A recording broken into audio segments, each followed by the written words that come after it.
ஆக மக்கள் மேல் வரி போட்டு அந்த வரியிலே சுமார் 200 கோடி ஊழல் செய்த அரசாங்கம் திரு ஸ்டாலின் மாடல் அரசாங்கம்.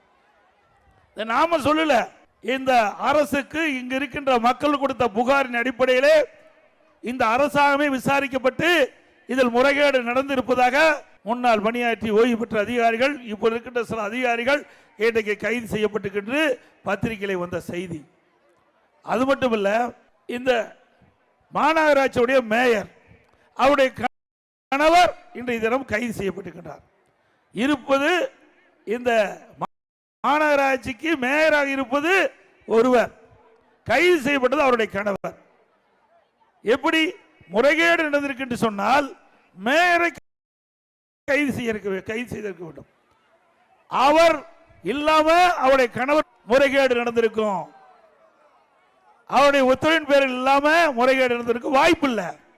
ஆகவே மேயரை காப்பாற்ற வேண்டும் என்று ஆளுங்கட்சியில் இருக்கின்ற அரசாங்கம் மேயருக்கு துணை இருந்து கண் துடைப்பு நாடகத்தை இன்றைக்கு அரங்கேற்றுகின்றது. அவருடைய கணவரை கைது செய்து அனைத்து இந்திய அண்ணா திராவிட முன்னேற்ற கழக அரசு வந்தவுடன் முழுமையாக விசாரணை மேற்கொள்ளப்பட்டு இந்த முறைகேட்டில் யாரெல்லாம் ஈடுபட்டார்களோ அவள் அனைவரும் சட்ட நீதியாக அவளுக்கு உடனே நடவடிக்கை எடுக்கப்படும் என்பதை இந்த நேரத்தில் தெரிவித்துக் கொள்கிறேன்.